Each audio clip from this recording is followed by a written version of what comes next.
I am here with Kellie-Ann Jolly, who is the Head of Partnerships and Engagement at Jean Hales Women's Health. Thank you so much for joining us, Kelly. Thank you for having me. Now, you have been the CEO of an organisation, you're a health professional, you have chaired or you chair several organisations and boards and things like that. So we wanted to talk to you about confidence because we know that confidence is really important as we age, particularly in healthcare. So why are we talking about this topic? Why is confidence important? Well, I think everyone's different, but sometimes, particularly as you get older, a lot of things are going through. It's a transition period. You might be retiring. Your kids might be getting older and moving off into perhaps need you as much. You might be thinking through what's next in my life. You might be grieving for loved ones or friends.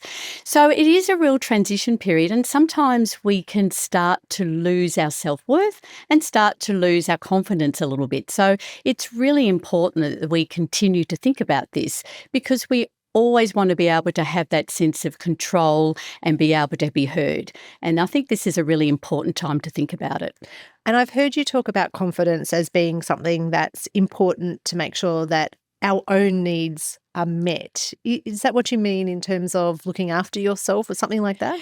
Yeah, it is, because I think as we age too, we realise that the only one who's really going to be advocating for us is us. Right. And we actually know more about ourselves than others. So it's really important that we continue to think about this and to be able to communicate what we want, what we need, and to be able to ask questions, essentially, so that we are able to, continue to live and to be healthy as we get older. Now, some people are naturally more confident than others, and I've seen you in front of speaking in front of very big crowds. I've seen you literally at gala balls and things, speaking to crowds. And are you a naturally confident person? No, I'm actually not. I'm not a naturally confident really person. Surprising. I'm very much of the you fake it until you make it type. I think with confidence, there are some people who are naturally confident and always have been, and others that aren't. And you don't have to always feel confident to act confidently. So sometimes it's about body language, sometimes it's about breathing, sometimes it's just about being prepared, and you might need to just think things through beforehand. To be organised and prepared that might help you feel a bit more confident. But share your tips for acting more confident. Well, just more broadly, being prepared, right, and planning whatever it is that I'm going to do, whether it's presenting at a conference, whether it's talking at a meeting, just being able to think through beforehand what it is that you want to say, how clearly you can articulate and communicate that. So I think that's something that I do. The other thing is just to breathe beforehand and just breathe and think about body language, because often body language can give you away. So if you're slumping, if you're apologising before you say something and say, I'm sorry, but... we're guilty of that sometimes. I know that's a habit I had to get myself out of. Yeah. We tend to do it as women sometimes, don't we? We start our sentences with, oh, sorry, but... Absolutely, all the time. And so you really have to be careful that you're not saying that, because you shouldn't be apologising for the fact you're saying something. And this, you really do see this, I think, more in the healthcare space too. Often we feel that we're taking up too much time of our doctor or our health professional. We kind of apologise for the fact we're even asking questions of them. So I think that's one thing that we really do need to be aware of. So these are really great tips. If you're going into the doctor, you're worried or you've had an experience before that you might be dismissed. And I think, sadly, for older women, that is often an experience that they have. So you're preparing for the consultation, taking notes if you need to so that you really stick on track to what you want to ask them about. You are communicating very confidently, even if you don't feel confident. You're saying, this is the issue. Your body language, got your power stance, shoulders back, chin up. Making eye contact is really important. And you're not apologising. You are there to get the services you're paying for, right? Absolutely spot on. And I think with the preparation, particularly when you're going to, if we're talking about doctors or a health professional, really beforehand thinking through, well, what is it that I really want to come out with here? What are the questions I really need answered? And just put them all down on a bit of paper or whatever way. Doesn't matter if it's on your phone, on a paper, whatever way works for you. Go in with that, because sometimes we do, well, most of us will forget. We get in there and we come out and we think, I should have asked that question. Put it down as your cheat sheet. Have it all there. And be able to, again, with particularly with a GP, is to be able to talk about your own experiences, your own feelings, what you're experiencing, what you're feeling, because that's something the GP can't know what you are feeling and what you're experiencing if you're not able to communicate that. So the more that you can take that in and be prepared, even if you read it, whatever works, have a few little phrases up your sleeve that you can sort of say, look, I don't understand if they're giving you information. I don't understand that. Can you please explain that in another way? I had this example just the other week where I was at a specialist and very kindly was giving me all the information in a very fast pace and in a very complex way about medication. I need to take it this much on this day. Every 2 weeks I need to change it. And I was just totally lost. Right. So I had to say, can you please slow down? I didn't get all that. Can you write it down for me? And is there any information you can give me to take away that I can have? So those sorts of things. Now, a lot of people, though, feel uncomfortable saying that to a doctor or to anyone, but certainly there's that power balance thing when you go and see a doctor. No matter how lovely your doctor is, there can often feel like that power imbalance. So how do you overcome that in your mind? Like, how did you go, no, that's it, just pause? I think because for me, and I know it can be different for many people, particularly those who are perhaps having some issues with English potentially, or new to the country, don't understand the system and not feeling confident and comfortable to be able to do that. And that's where perhaps a support person or someone you trust you can take with you who might be able to help you, not only with language, but also be able to listen to what's being said and you can then discuss that with the person afterwards, because often just going in yourself, you can't take it all in if you're not writing it down. It's sometimes great to have a support person. But how do you do that? I think it's just constantly coming back to, I want to be able to stay healthy. I want to be able to get a result here. How am I going to be able to do that if I don't understand myself? So just constantly keep asking those questions. It's supposed to be a team here. The relationship should be a team, not one and the other. So I think continually, and the more I think confidence gains, the more you do it. Right. So even if you can just put it out there, have that courageous one question and then realise, okay, that wasn't too hard. So what do you mean by a courageous one question? Well, for instance, if you're being talked at or you're being told things. Lectured to. Lectured to is a very good way of putting it. If you're being lectured to or talked at about something and you're thinking, oh, I need to say something, just one question, even if you've got it written down, and you say, help me understand this better. Can you help me to understand this better? Can you tell me this another way? Because I don't understand it. Whatever that one question is that you feel comfortable or that you think you can ask. If you can ask that one, and then you recognise it's not too hard, and it's okay. I didn't get the sort of funny backlash that I thought I might have got or disregard. In reality, you won't get a backlash, right? No. I mean, you can be worried about offending, but actually doctors, that they're there because they're wanting to help people. Exactly, and they're right. not going to get angry. And if they do, and they're human, and you're right, and they want to help. Sure. And I think it's very hard for a GP to second guess if we're not able to ask those questions. So I think it's both, we both have to work together. Right. And certainly the buzzword, probably a bad way of saying it, certainly a key word that's always discussed is that sort of shared decision making. And that's, I think, keeping in mind when you go to see the doctor, right? We're actually supposed to be sharing the decision making. Yes. The doctor's giving me information on the medicine, if you like. I'm giving information on my situation and how things are affecting me, and together we come to a decision or a discussion. Yeah, just like you might be having a conversation with a friend or somebody else. If you treat it that way, it's a very similar kind of relationship. It should be a relationship. So, yeah, I absolutely agree with that. I mean, I think it's with because we do want to be able to come out feeling like we've been heard, we've been listened to and informed enough. The other thing, of course, we are also considering what's being said to us and whether it's a diagnosis or tests or medication in the context of something that's a lot bigger in our life. Right. So we should be asking things like, well, how much is this going to cost?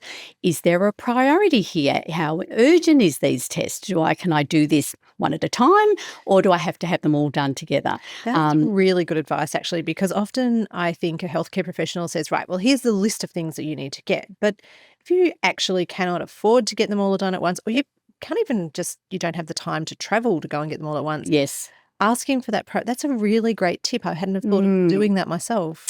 Because you're living within a context of a social context and a financial context that you need to be able to ask that. So it's not just, and no way the GP is going to know that. So unless you ask those sort of questions, it might help you to then go, okay, I can do this, I can do that later, and that's okay. It's not going to compromise. But this is the important thing I need to do now. Yeah. And the other, okay. And so that suggests too that having a doctor that you're comfortable disclosing some of that context is important. Yes. But also the time. Now, time with a doctor is tricky. Should we be booking those longer appointments even though they cost a bit more? Should we be booking those so that we can provide that context as we need to? Or and I think that's part of the preparation or the thinking through beforehand, because once you start to look at, oh my gosh, I want to know that, I want to know that, I want to know all these things, then, oh yes, I really do need a longer consultation. Recognising that that's may be prohibitive for some. There's a cost, as you had said. There might be an opportunity to look at bulk billing in some cases. But if we can do that, then it takes the stress out of the short consultation and trying to get those things done from both sides, I think, from the GP. And for sure. That's been really helpful in terms of diving into healthcare, because I know that's a bit of a passion and a lot of what you do. What about confidence in terms of changing as we get older? Does it change? And is it always going, is it less? I think it's different for different people. For me personally, I feel I have got more confident as I've got older, or whether I'm just better at portraying that I am. You've faked it so much you've actually made it, Kelly. I actually believe I am. But I think it's looking at those things that are going to help you as you age feel that you have got some self-worth, and looking at your attributes and looking at the things that you do well and thinking, okay, this is who I am and this is what I can do. So sometimes, you might be letting go of some things that have helped you to keep very confident, feel confident in your life. You need to look at some new things in your life. So whether it's keeping active, keeping connected, trying out new things. So and all that's those sorts tricky, of things. for example, for a lot of women when they retire. It is. Or, as I think you mentioned earlier, when children leave home, perhaps. Yeah. Your identity does change. So you have to reconsider. You do. Your identity. Yeah, and that's why I think I mentioned it's a transition. I didn't say transformation. For some it may be, but it is a little of a transition in your life. So you might need to just think about, okay, well, what are the other things that I always wanted to do, if you can, that I can start to do now? Keep connected with others as much as you can. Get out there and presumably helps build your confidence again, right? You've got that group around you who are your cheerleaders. Yeah, exactly. And I think for me personally too, if I feel physically strong, I feel more mentally strong and more confident too. So I think again, it is different. Find the thing for you. Yes. There's a range of different things, and it's going to take time. But I think that it's really important, and there is still a level of ageism around. So I think it's even more important for women particularly to continue to be able to feel that they are contributing, that they're being listened to, that they're being heard, and that they have a voice and they can continue to contribute. And we can certainly start small with some of the things that we do to build that confidence so that we're very prepared. Yes. And I mean, even I was just reflecting the other day when we were talking about if you're not feeling as confident going to your GP, for instance, and saying things, try it when you go to the shops and you've got a salesperson who's speaking at you about you must have that new whatever it is and you must have it because it looks wonderful on you or whatever. Push, push, push, push, push. And then a moment of lack of confidence to actually speak up, you go, okay, you take it, you walk out the door and you think, why did I do that? I didn't really need that. So I think that some of those, but, you wanted to say no, but you didn't on that very. Right. So you have to practice a little. You got to practice a little bit with the tradesman, the plumber who comes to the house who wants to do X, Y, Z, and you go, well, I don't want X, Y, Z, but I'm going to have it anyway. I haven't said anything. So there's ways you can start to practice that and then you get better at it. Kelly, do you think women find it more difficult to be confident when they're sort of advocating for themselves rather than maybe an elderly parent or a partner or a child? It sometimes feels like if it's someone else you're talking about, you can actually be a much stronger advocate for them. Do you think we sometimes as women, because we're stepping back a little bit, we could perhaps pretend we are advocating for someone else, but it's really for us? Does that make sense? Yes, and I think that's a really good way of looking at it because I absolutely agree. I think pretty much throughout women's lives, they're always thinking about other people. They're always caring about other people. They're very heavily invested, whether it's their parents, whether their kids, or whether it's friends or their partners. So they are always doing that. And so it's really hard then to be able to then put yourself first and to be advocating for yourself. So I think that that is a really good idea to actually almost play the part of someone.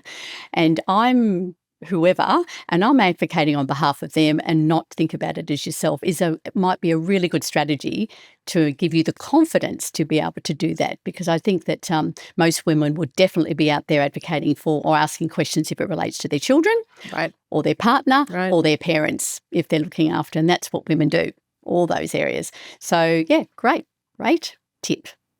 Kellie-Ann, if you had like one tip for women as they get older that's going to help them build their confidence, what would it be? I think the importance of the kind of conversation you have with yourself. So it's a bit of self-talk, for want of a better term. So before you approach something or a situation or an event, or if you're about to go into your GP, it's what you're telling yourself beforehand. So start to be more positive about the whole piece. So talking about, okay, you can do this. You can do this. It's easy. You do. So it's that constant. You're prepared. Yes, you're planned. I'm prepared. I'm planned. What is there to be? I know exactly what I'm asking. All of that. Right. I can do this. I'm okay. So I think it's because often we do the opposite. We're going, oh my gosh, if I go in there, what are they going to think if I ask all these questions? I'm going to take up their time. They're going to think I'm silly. They're going to think I don't know what I'm asking about. All of that. I'm being difficult. Whatever the situation is, we immediately go to that, and I think women do that far more. And we do that across all aspects of life, we really, do. Too often, don't we? I mean, I know in terms of self-talk, I absolutely use that professionally too. Like, okay, you got this. It's okay. Go for it kind of thing. That's what we have to take as we age, because we're getting a lot of negative, I guess, things coming at us too. You know, when you look at popular culture and how it represents older women, it's not always flattering. So that self-talk is helping to minimise the external environment to some extent?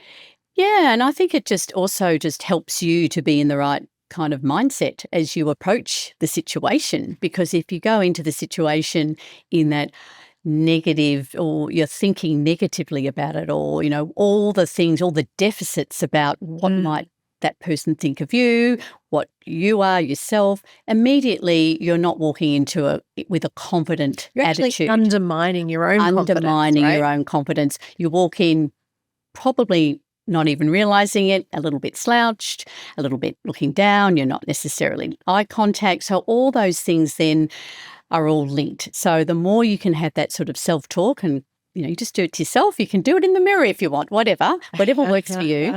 That just, I think the whole experience then is going to be more positive. All right, Kelly, thank you so much for your insights as Head of Partnerships and Engagement at Gene House Women's Health, and for an incredible kind of time and career that you have that you've experienced. And I can't believe that you've faked it till you've made it, because you made it, lady. Thank you. Thank you very much, Sarah.